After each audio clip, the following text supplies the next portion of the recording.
Hello everyone and welcome to this Video Sans Frontières video. My name is Jay Wakefield.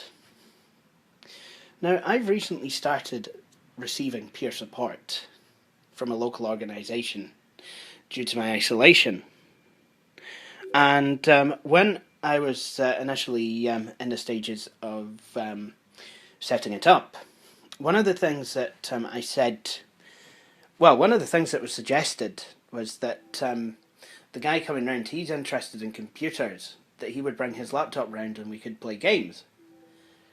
And I said, well, that's fine, but I've got a better idea. I have machines, why don't we play some older games? And he said, yeah. And I said, well, in that case, what I can do is I can set up some games and we can do head-to-head. You know, we can network the two together. And again, he said, yeah, that sounds good. So what we have here are two machines.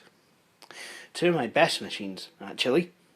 On the left, we have my rare, seldom seen Dell Latitude C610. Now, I barely get this out because this machine is special to me. My parents bought it for me for my Christmas. I asked for it. I saw it on eBay. I was like, I want it. After Tiny Rain spelled with a 1 instead of an I in rain, Tiny R-A-1-N, he's got a C610, or he had at the time, and he did a video on it. I was like, damn, I want one of these.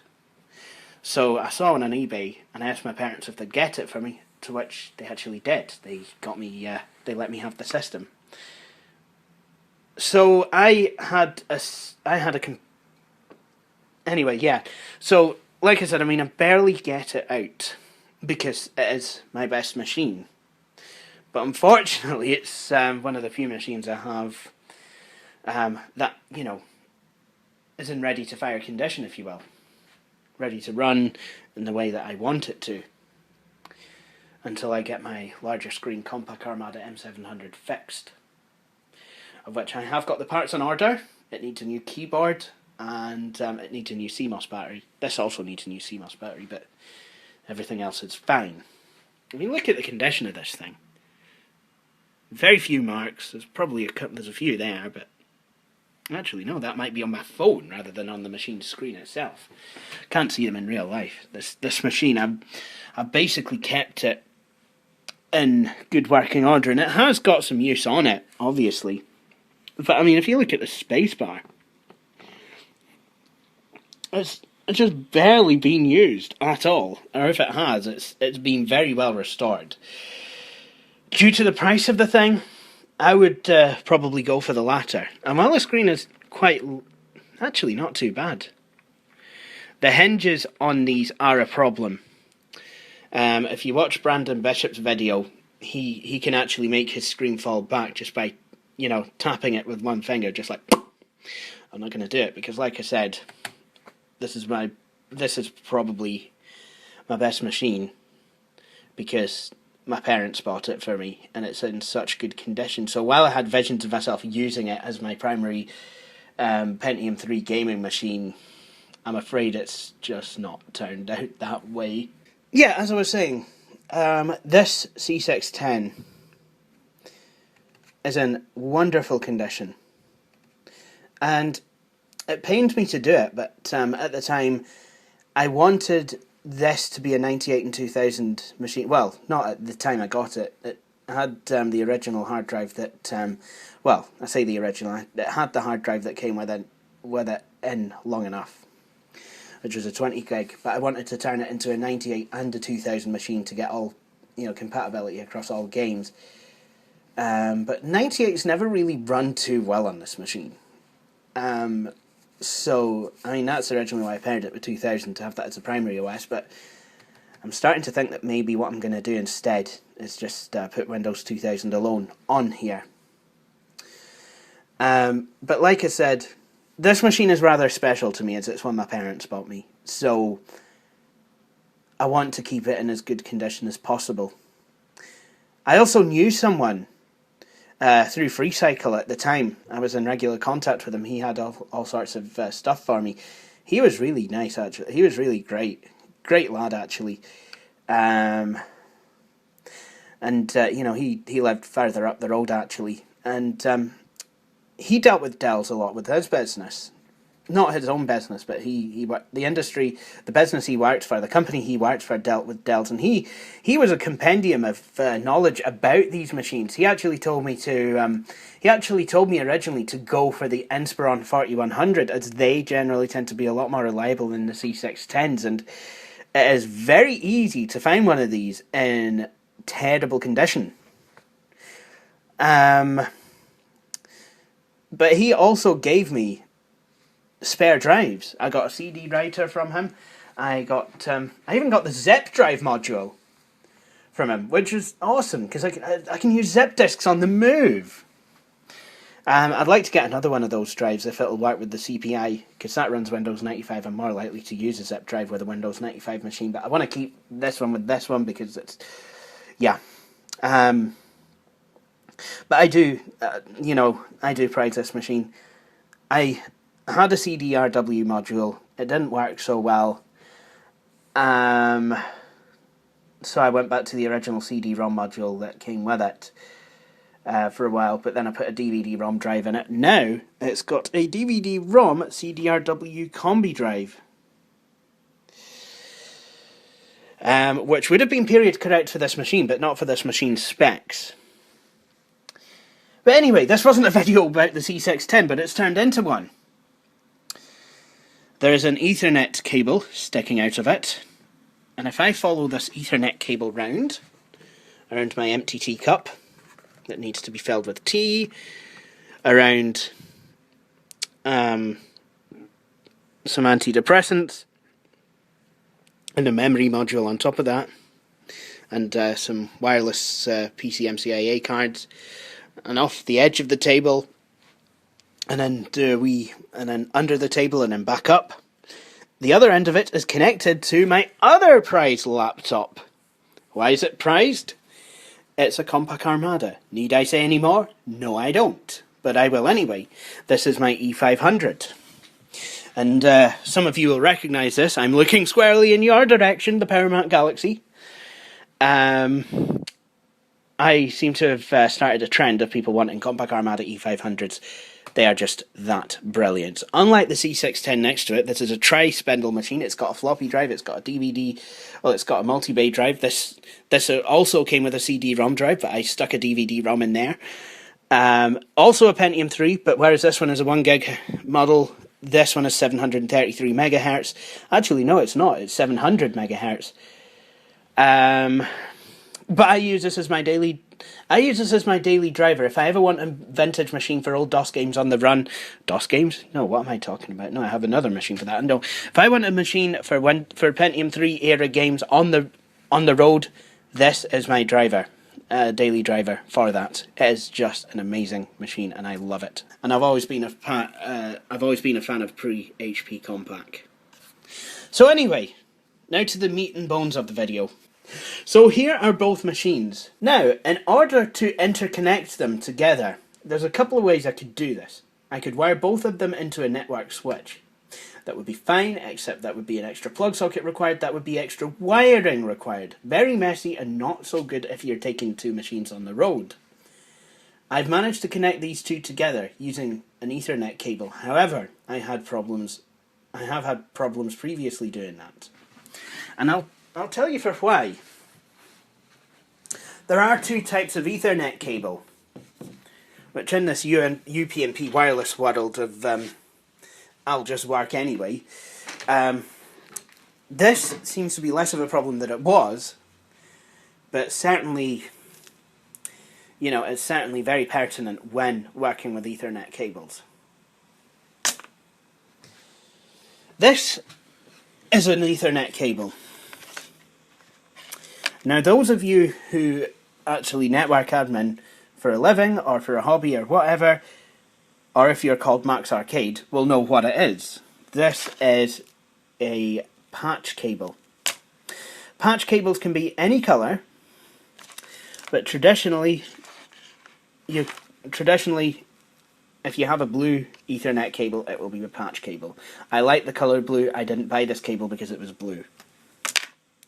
So if I was to interconnect these two machines with this cable, which I did try because I momentarily forgot how to network, no detection will happen. In fact, let me show you. At the moment, because I'm using the crossover cable, these Ethernet lights are on to acknowledge that there is an active connection. Now, and this cable needs replaced. Look at this. Poor cable. It's actually lost its... These tabs are actually coming loose. So, let's try to patch these... Let's try to actually use this cable to connect the two machines together. Now, bearing in mind, they are connected. I have used manual IP addresses, which you have to use when you're just using... when you're just connecting two machines together by cable. Because you don't have a DHCP server, you actually, in this kind of a setup, you do actually have to assign your IP addresses by yourself. Right. Now we see that there are no lights on at all. Even despite, this machine's running Windows 2000 at the moment. Both of them dual boot Windows 2000 and 98. This is running 98, this is running 2000. Even though 98 often likes to be restarted, lights would still come on to denote an active connection. Now, this is still showing what was available to it. But if I try and connect, it won't do it. And if I refresh, okay, I'm best off doing it with Windows 2000. As you can see, I can't see this machine from this one. And that is a shame, because I have actually set up a file share on this machine, which I would otherwise have been able to see. That's because I'm using the wrong type of cable. This cable is designed to connect to a switch of some kind. That's where the term patching in, I'm guessing, comes from, because you can actually patch in through an Ethernet port. So these cables are brilliant if I want to do some admin work on my router. You can do that wirelessly, but talking about routers, if I'm doing some admin work, changing different bits of the network infrastructure, I would like to do it wired, because if you're doing it wirelessly, the wireless connection, it knocks you off and then you've got to reconnect. Certainly things like changing the network SSID, it can't fully complete it because it's knocked you off, because it's not the correct SSID. Same with changing the WPA key, or changing security settings at all, because you need to redo them and, it wouldn't obviously take. So these cables are ideal for that sort of thing. So I'll just put this back where it belongs. Now, back to the second type of Ethernet cable. I'm sure there's more, which I'm probably forgetting, but this is a crossover cable. Basically, two of the wires have been crossed over. So this cable will allow you to connect two computers directly. Let us now go and reconnect these two machines together. I'm wondering if Windows 98 will allow me to let that happen, or if it's going to be a derp. In either case, the Ethernet ports on both machines should actually light up to say, hey, there is a connection. This Ethernet port is actually connected to something that's a wee bit nice and valid.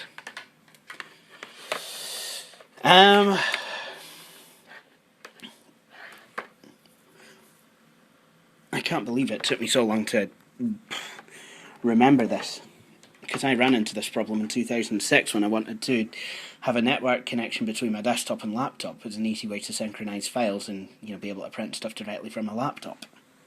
So, if I plug the other end of this cable into the Compaq Armada, what's Armada with you? There we go! We have lights.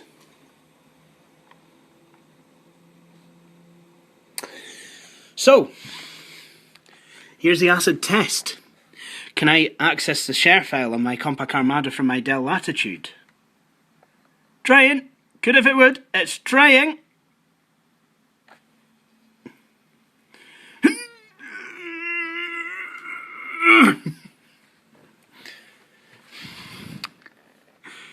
Okay, maybe not. But there's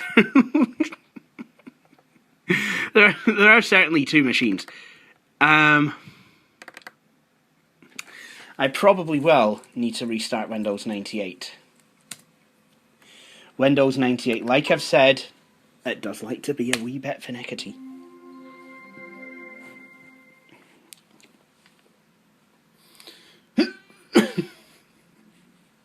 Sorry, now just being a derp.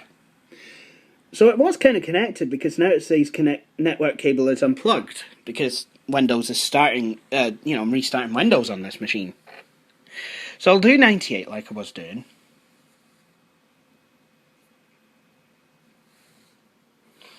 Just to show that you can interconnect Windows 9X and NT machines, because if you couldn't, there would have been no point to Microsoft's Windows NT server.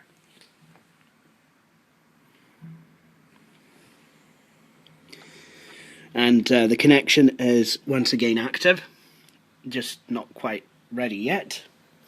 Just that the Ethernet drivers have been initialized during the course of Windows 98 starting up.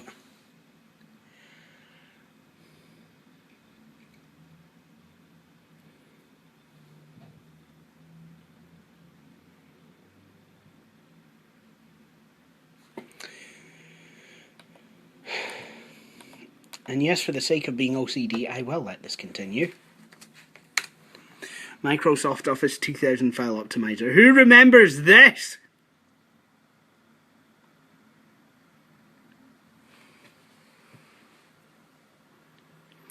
And those of you who care to observe lots of things, you'll notice this is the same, well, very similar theme to what I have on my Compaq Disc Pro EN.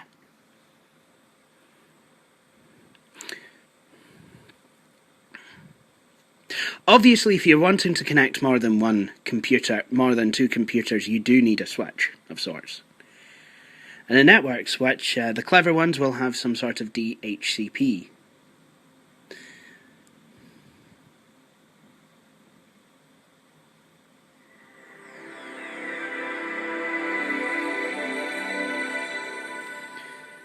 Oh yeah, and these speakers are so much better than the speakers on this, because these speakers are JBL powered. Yay, JBL! I miss JBL speakers. Anyway, let's see if I can now get into the Compaq Armada.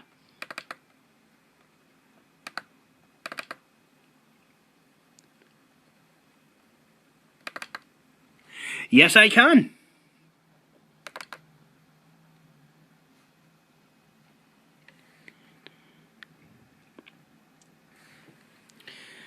And hopefully can access the share file. But if not, that's okay. That's we're not necessarily needing to access shared resources over this network, because well, the reason I've set these two machines up together is so that they can actually do some nice networking type things, nice game type things. And yep, there we go, the test folder. So I'm going to call this, I'm just going to plop in a test document there, Microsoft Word document. Oh, I must have set it up for read only. Okay, well, I'll do this. I'll go into this machine, see, test, and I'll drop a Word document in here instead. Plop. I don't want to change. Well, okay. There you see, the Word document is now accessible. So, the two computers are talking to each other. That's good. Now, we want to actually set up a game for them to play. Not a problem. In the DVD drive of the Dell Latitude is the Grand Theft Auto CD, the original, the classic top-down one, which does, for the record, run it under Windows 2000. I have to run it under 2000 on here because it doesn't like the 98 install. So, I'm going to start it on here. But as you can see, the DVD drive is empty. There's hee-haw in there. Stop it. Stay in. There we go.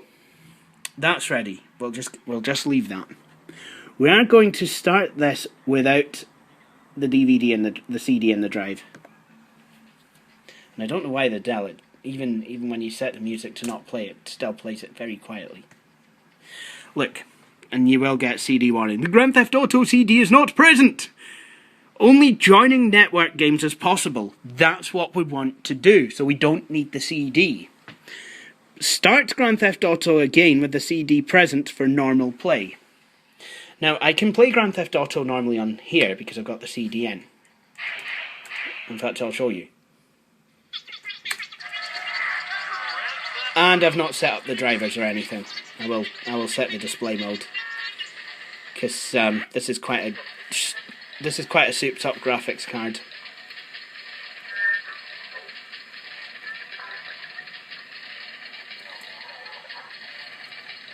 Hang on. Right. I forget which. Yep, there we go. So what I'm going to do. 800 by 600 by 32. That will make the game run at a much more sensible frame rate. Still a wee bit fast, but you get the idea. I'm playing Grand Theft Auto, which is an 18, by the way. So, you know, parents, if you are, well, because I'm on YouTube here, public place, I have actually got to say, hey, you're going to have to leave that out until you're over 18. Autism parents and their children watch my videos, so, you know, I do try and be a wee bit corporately responsible. Now, another good reason to have static IP addresses is so that you know the IP address of the system you're trying to connect to.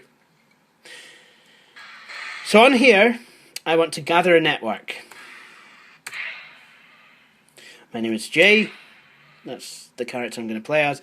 And I can have, you know, different game types. So I can have Deathmatch, Cannonball 1, Cannonball 2, Cannonball 3. We'll have a Deathmatch. And, you know, we'll end the game, we can end the game on score or kills. So either 10 kills or score of however many you want. So we'll just set the default 10,000, even though that said 12,000. I changed it the other day when trying to get it all going. So choose a connection. You can either have a serial connection for direct play or a modem connection. A null modem cable would be an ideal way of doing it, but which is basically a cable with the RS-232 connections on either end. I did used to use null modem cables to connect two computers together, but before I had Ethernet on my systems. That would work, but probably might be slow because the baud rate of serial is...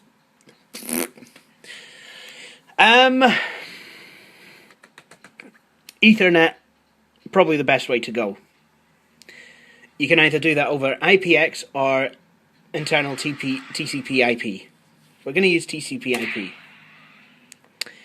So, what this machine will now do is you can create a new session. GTA game, that's what we're going to call it. And that's now going to wait for people to connect to the game. So this machine has in effect become the server, but you can actually still use it to play. So that's fine. This one is a client. We're actually going to join the game from the Armada.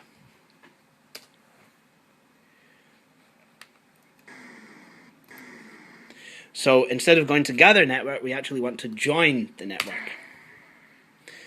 Again, I'm J.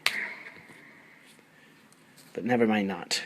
So we want to select the same option as we had on this one. So that was TCP/IP. Now, it's going to ask me for my TCP/IP address. Not mine, but the computer name or IP address of the session host, or leave blank to search. So I could actually just search. I've never done that before. Let's try searching. And it's actually found a session, GTA game. But if there was many GTA games on the network, I would actually have to type the name of the computer that's hosting the game I want to join.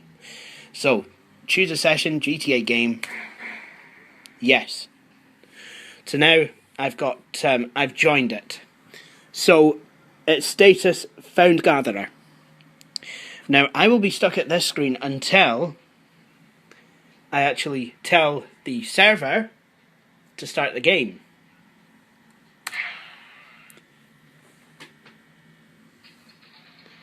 So now the game has started on both systems. I'm not sure where I am on this one. As you can see, this guy is in a green shirt. This guy is in a yellow shirt. This guy is player 1. I don't know how many different coloured shirts you have, but I certainly can't wait to get a Switch and find out. This is part of the basis of what I plan to do with Retrofest. Network gaming, head-to-head gaming. So, for all you Blue Planet 64 fans out there, you'll remember that I did try and put, I don't know if I mentioned it or not, but all the Retrofest machines have access to Ethernet. And the laptops, well, I have Ethernet PC cards. What I'm going to do is I'm going to find this player. I'm going to find this player on this machine, and I'm going to total him.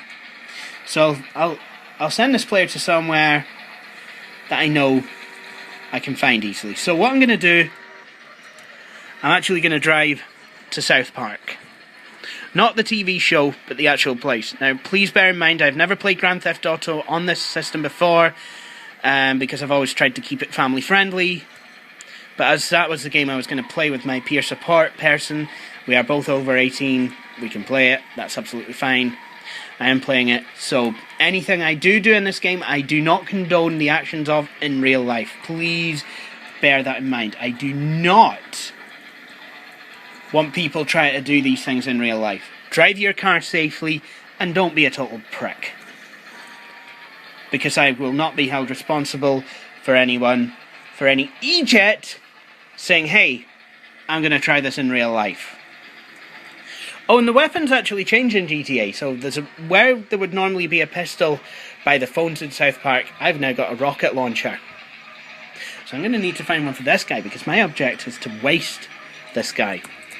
And my object is to waste the guy in the red car with the green shirt. So I'm just going to park him somewhere that I know. This is where you usually start off in GTA, and it's quite an easy place to get to. Oh look! Here come the Garanga guys! Now I'm led to believe through gameplay experience that you can actually, if you kill them all in one, you'll get super points.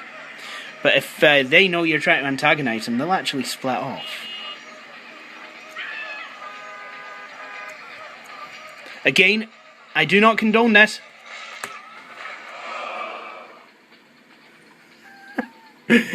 That worked.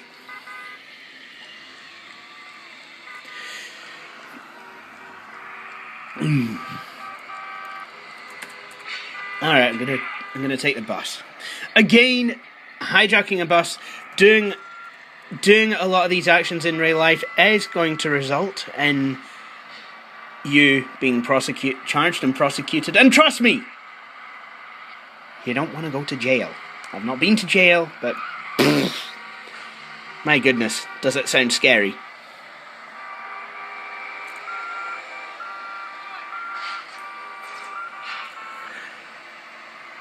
This game is one of my favourite of all time. I love the classic Grand Theft Auto.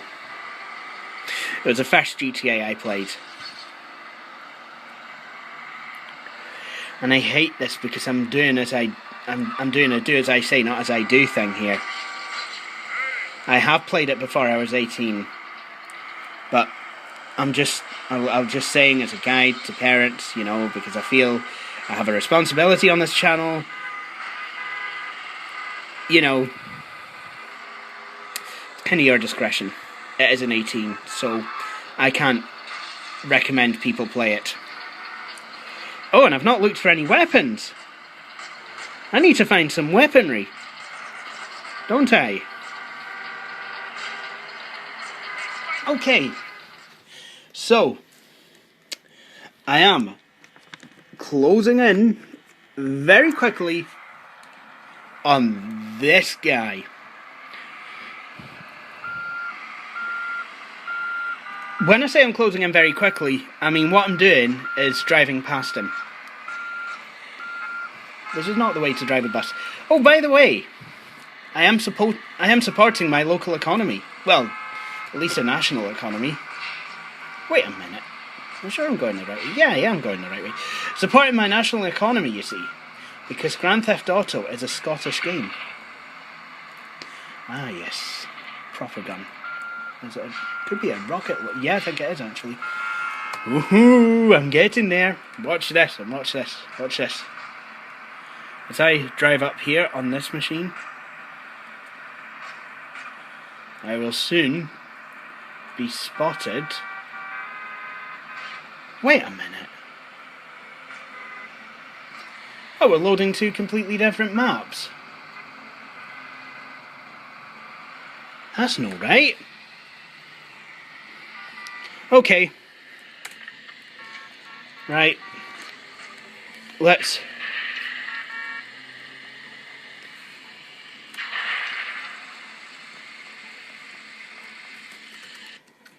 Whoops. Okay, maybe we can't actually see each other on the maps. That's how quite... I thought I was going to be able to kill someone. Never mind. Right.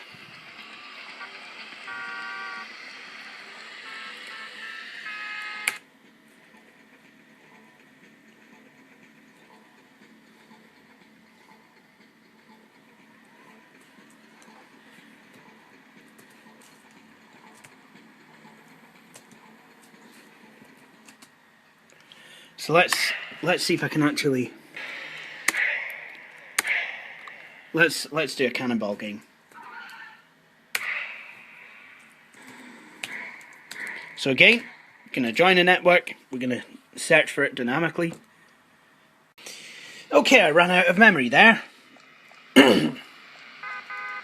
So, you can actually find these people. So, there's two arrows here. There's a yellow one, so where I should be going, and a green one. And then there's this one that's in all different colours. So, what I'm going to do is just... Well, no, I'm actually got... Whoa, what am I going to get? I want something interesting. I want something... A bus. Coach.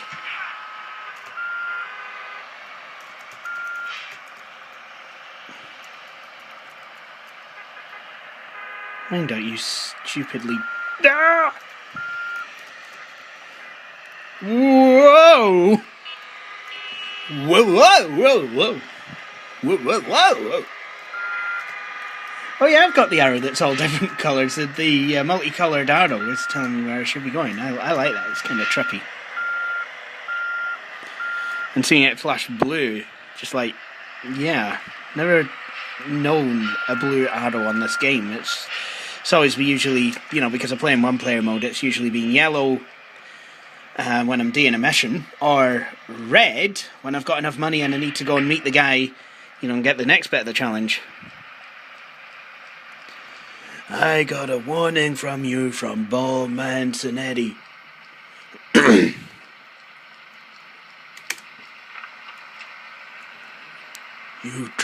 You cross Sonetti's path and I'll blow your eyeballs out.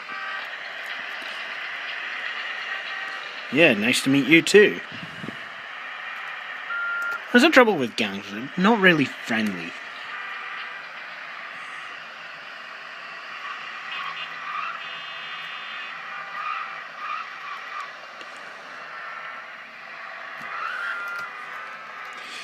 I love it on the...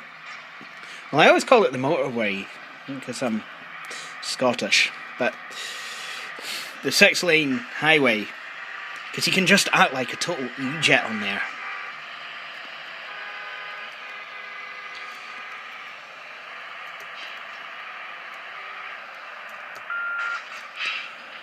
Yeah, that's a tanker.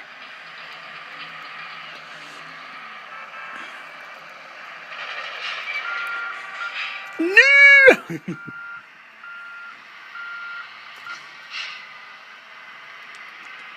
I know what I need to do. Behave like a total idiot and try and jump a bridge with a bus. Who would like to see that? Oh, a pink Thunderbird. I didn't think those were available in the PC version. Mainly, probably only in single, double, single blade. Dub, dub, dub, dub, dub, dub. 2 or more player mode.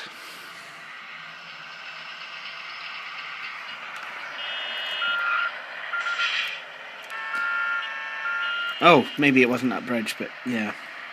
But I'm kind of getting closer to my target. And I hear a rocket launcher!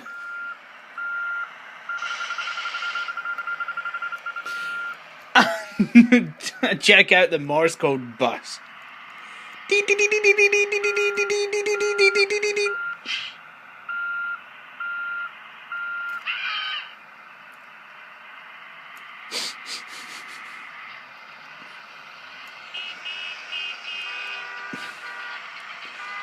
I always need to remember you drive on the right.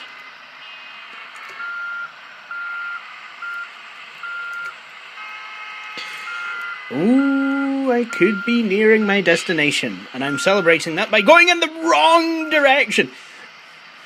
Now I'm on the wrong side.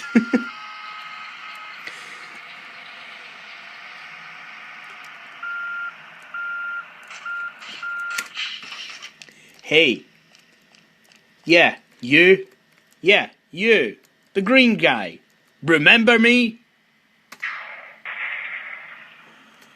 Yeah, I'm the guy who can't shoot worth a damn. Watch this. I shoot on here.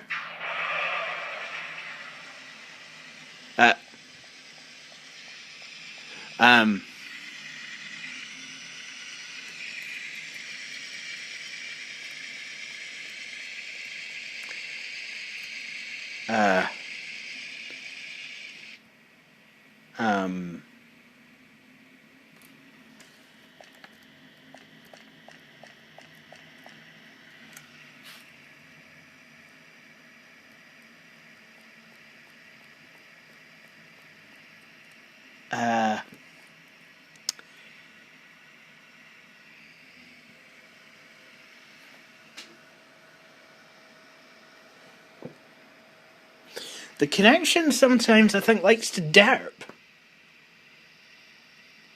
I killed you. You're dead. You're dead. And you're not miles away. You're here. And you're dead. And I mean, you're dead and you're not miles... No, you're... Who's dead? No. Was it? Never mind. No, no. You're dead, and you're not there, and just. Yeah, but you get. I mean, the two machines are still interconnected. Let's see if I can find where the guy is supposed to be on this machine.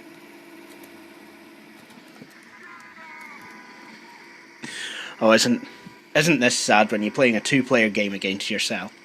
This is awful. I'm going to stop soon. Whoa, whoa, whoa, whoa.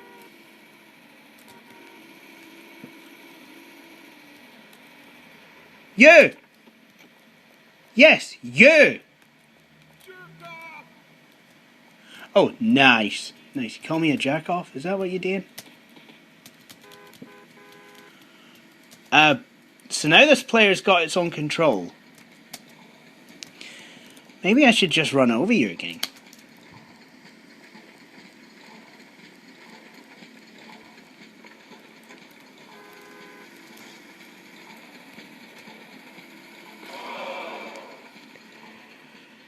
You're dead now. You're both dead. You're all zombies. You're all zombies. This has turned from Grand Theft Auto to Left 4 Dead. Thanks, Gabe Newell. It's your fault. I don't care if I'm supposed to take control and press the gay ban. I'm playing with zombies. They're dead, but they're not. Because network, derp. Network. You had one job.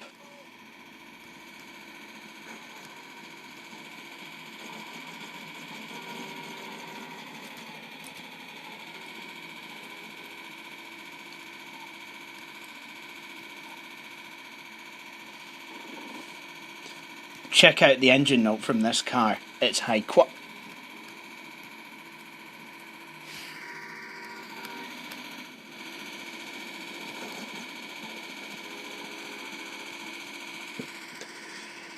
Oh, I should be with him. I should be with the guy by Christmas. Christmas came early. Hey, dude. Long time no see. You at the hospital already? How do you like hospital food? Not sure? Well, I am. You like hospital food so much that you are willing to just stand there while I run you over. When will the guy be where I actually put him on this machine? You're suddenly out in the middle of the road. Why did you respawn there? Oh well. So that is Grand Theft Auto in 2-player mode.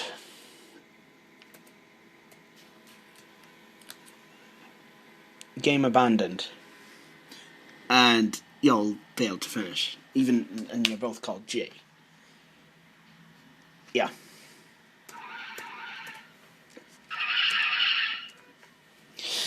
So, there we have it. Now, a couple of notes on this. I have tried doing this over a Wi-Fi connection. It will pick up the game, but won't do much about it. So if you want into 2-player game on this, I would definitely implore you, have your computers wear a freaking wire, man. A freaking wire. No, man, not me. You're gonna have to find yourself another Pepsi. I'm not wearing a freaking wire, but my computer's well.